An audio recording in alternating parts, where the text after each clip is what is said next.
Alright, Shalom. This is Gamaliel Allah out of Great Millstone, Atlanta. I want to give all praises to YAHAWAH, BAHASHAM, YAHAWASHI, BAHASHAM, Kakwadash.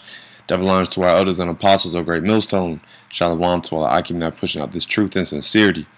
Alright, coming at you with a quick lesson. Alright, and this is going to be entitled Prepare to Win. Okay? Alright, now this is based off a quote that I found. As you see it right here, I'm going to go ahead and read it. It says, everyone has a will to win, but very few have the will to prepare to win. Alright, so one thing that brothers have been pushing out to the spirit lately is winning. Okay, this just having a real confident spirit, and not being in the spirit of losing. Okay, because Esau is on his way out. Okay, the so-called white man is on the ropes. Okay, he's the one that's losing. All right, and there's no reason for us to be down and out.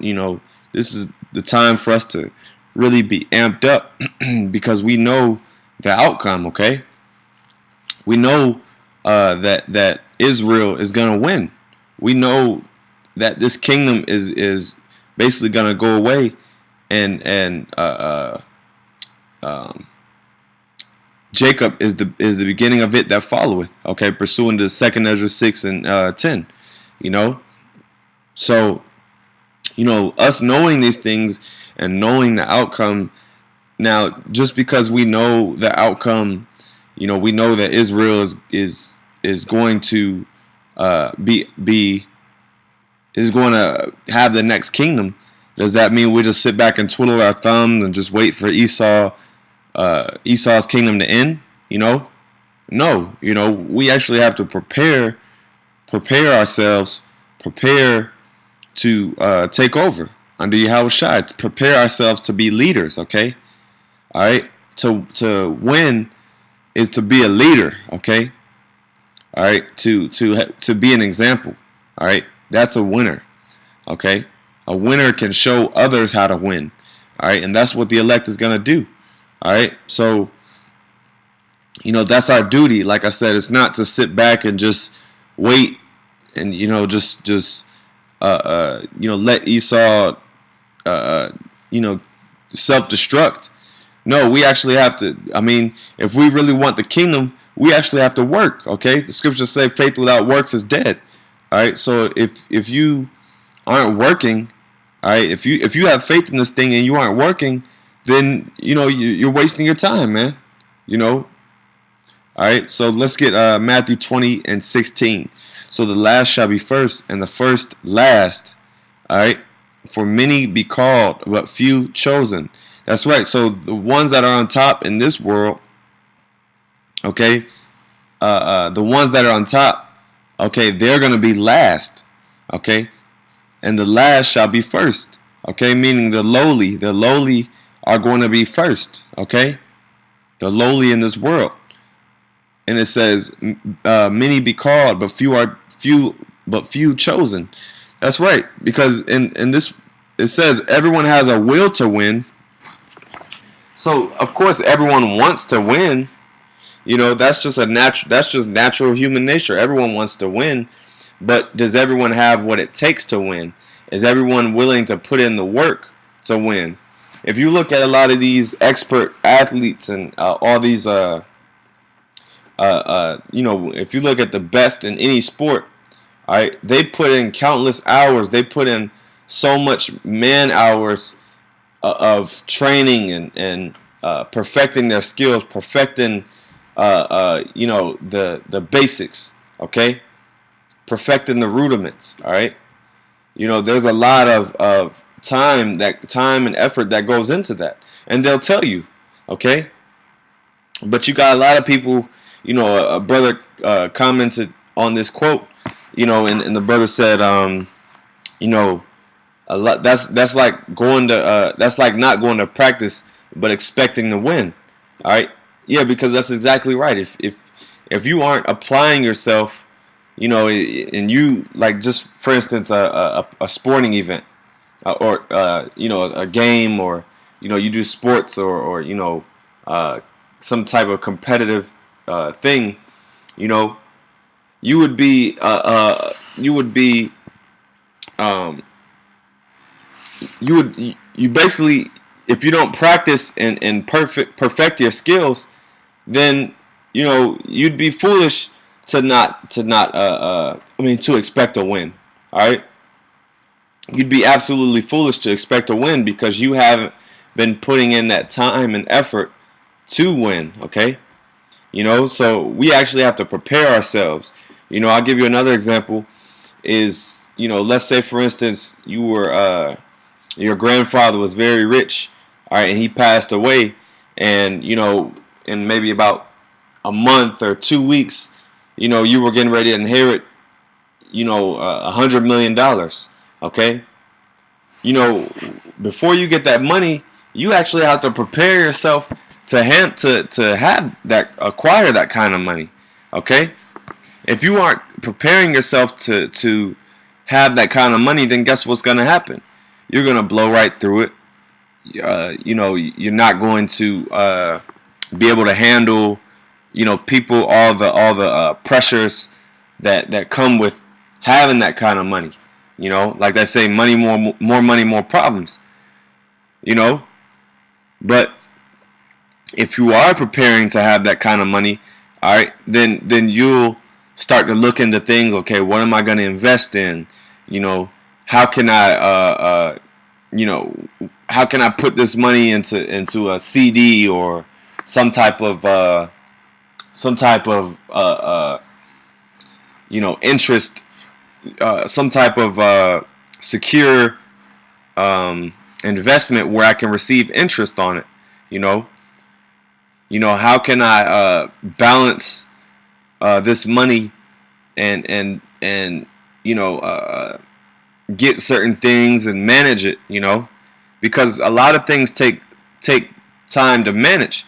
All right, so how much more the kingdom? Okay, how much more this truth, which is much more valuable than any price, than any amount of money. We have to actually prepare our minds and have that right winning mindset. That's what it's about, a winning mindset. When you look at all these rich and wealthy people, guess what? How they got that rich is because of their mindset. Okay, so that's the gist of this lesson, is to prepare to win. Okay, to really have that mindset. Let's look into that word prepare, and I'm just going to get the basic definition. All right, and it says make ready for use or consideration. Make ready, get together, draw up, arrange, assemble, construct, compose, think up. Alright?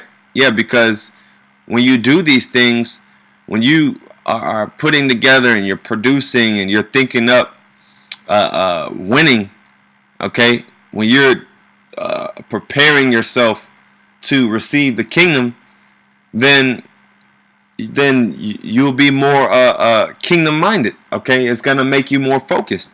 It's gonna make you better, and then it's gonna make you appreciate it when you get it. Okay, because you worked to get there. Okay.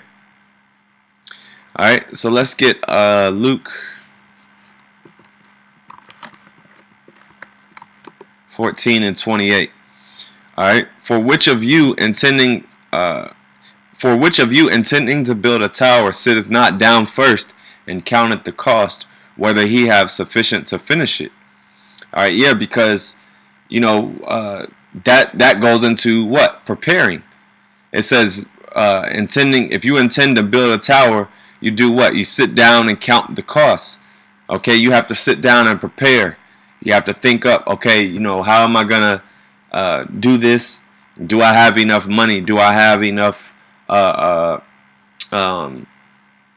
enough manpower to be able to tackle this task? All right. It says, lest haply after he hath laid the foundation and is not able to finish it, all that behold it begin to mock him. That's right, and that's what happens with a lot of these guys that fall out. Okay, they become mocked. Okay, we mocked them, because they didn't sit down and prepare. They didn't really prepare to win. Yeah, they wanted to win. Yeah, the idea of having the kingdom and having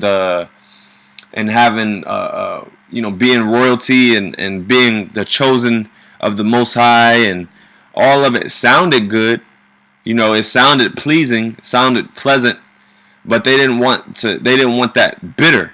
Okay, they didn't want that groundwork. They didn't want to really put in that sweat, that hard blood, sweat, and tears to really actually accomplish it. And that's why you become mocked.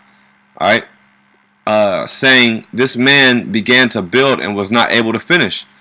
That's right. And you even have in the world there's huge mansions. I was watching this video one time, and it was these huge mansions, super mansions, and they were abandoned. Okay, because the project was just too big. It was too overwhelming, and the person didn't have enough money to actually finish the project.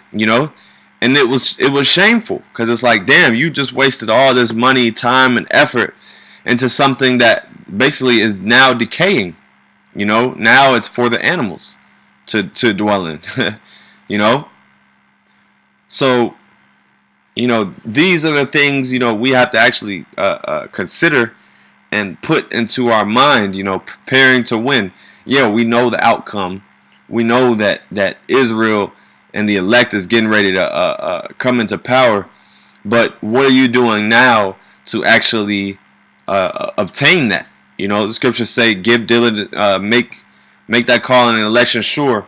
Give diligence to make that calling and election sure. Right? So what is that? Giving diligence. That's what? Preparing. Okay? These lessons and videos that we're doing and going on the highways and byways, what are we doing? We're preparing. Okay? We're preparing ourselves for the next step of the ministry, which is gonna blow wide open. Okay, this thing is getting ready to take off. It's gonna go to levels that we could never imagine. Okay, and that's winning. Okay, because that's when the Lord is gonna magnify you. That's when the Lord magnifies you and puts you on a level, to lead the flock. But before that, you actually have to prepare. You have to do these videos. You have to do these lessons and teach on the highways and byways. You have to do these things. This is the preparation. We're rehearsing the righteous acts. Meaning what? We're preparing ourselves. Rehearse is the same thing as prepare. We're basically we're getting ready. We're getting our feet wet, okay, so to speak. Okay, all right. Now let's go to 1 Corinthians.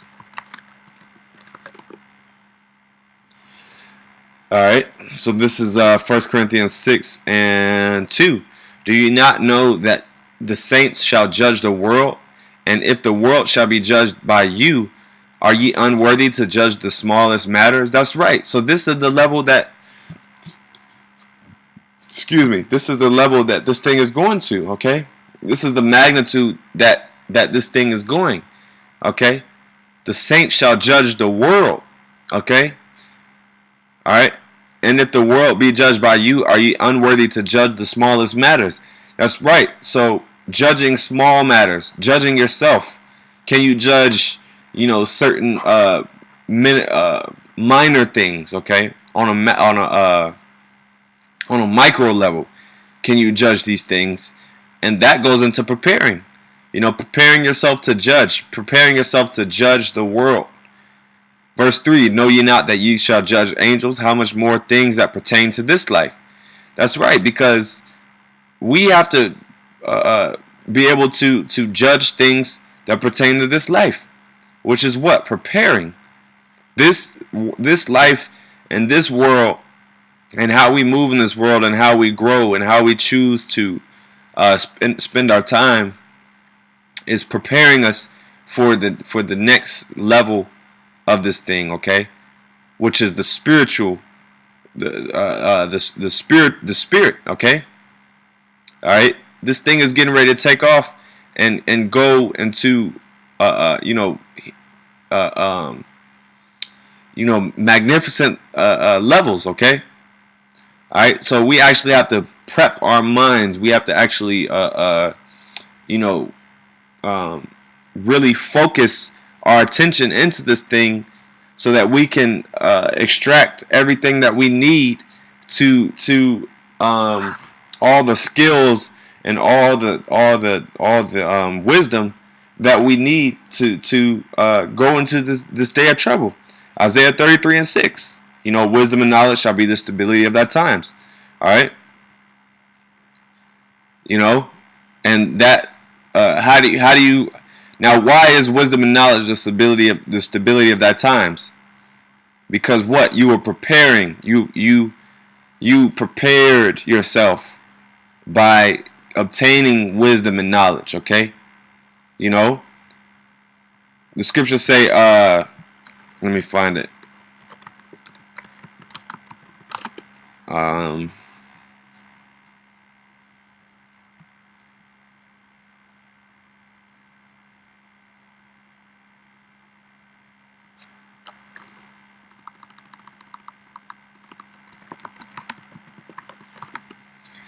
me find it. Slack here 1 second. I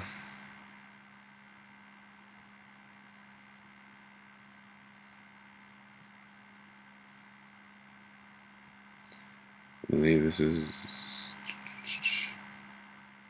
yeah, 1 Thessalonians 5:4. But ye, brethren, are not in darkness, that day should overtake you as a thief. That's right, because if you're preparing for a thief to come, then you already gonna know, okay, I need to grab this. I need to, you're already gonna have a plan set in place for that thief to come. And not saying we have a plan, but it's just saying, we're preparing ourselves for the return of YAHAWASHI, so it's not going to come as a thief. It's not going to come as a surprise because we already are in the know. We already know what's coming. Let's go back to some synonyms of prepare. All right. We're already arranging. We're already conceiving. We're already formulating. Okay, we're already making ourselves ready for the return of YAHAWASHI. Okay, we're making ourselves ready. We're preparing our spirits. The scriptures also say,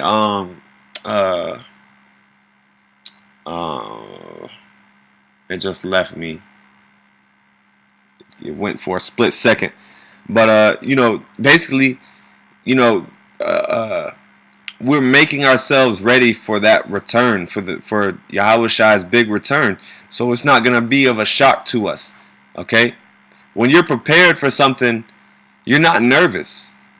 When you're extra prepared for whatever it is, you're not going to be like, oh, like for instance, when you're in school, when you're in grade school or whatever, and you have a big test coming up, the SAT or something, and you're prepared, you've been studying, you've been, going to all the SAT prep classes and studying for this big test, and going to all the extra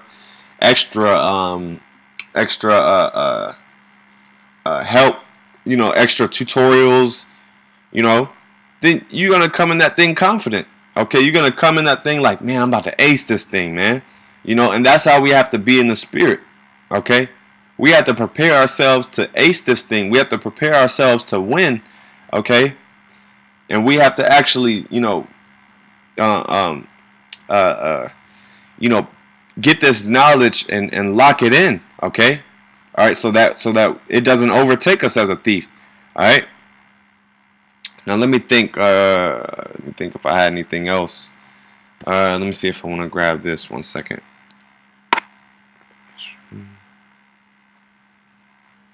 Let me see. Bear with me 1 moment.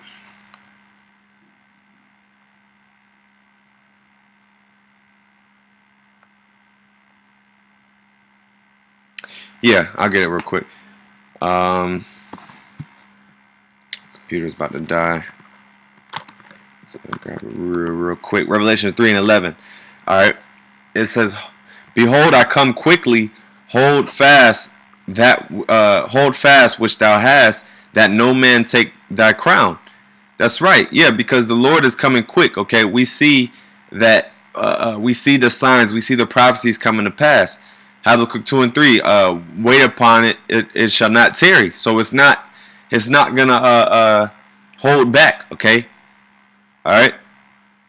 I'll start at 10. Let's go back to 10. Because thou hast kept the word of my patience, I will also keep thee from the hour of temptation, which shall come upon all the world to try them that dwell upon the earth. Yeah, that's right. So the Lord is actually going to keep us from that hour of temptation. Because what? We were preparing ourselves. We were holding fast to which we have. All right. So that no one can take our crown. So that's pretty much the point. Is we have to hold on to this thing and keep making ourselves ready for the return of Yahawashi. All right. So with that, I want to give all praises to Yahawah, BAHASHAM, YAHAWASHI, BAHASHAM Rakakwadash, the water Yahweh BAHASHAM YAHAWASHI for giving me the spirit to edify.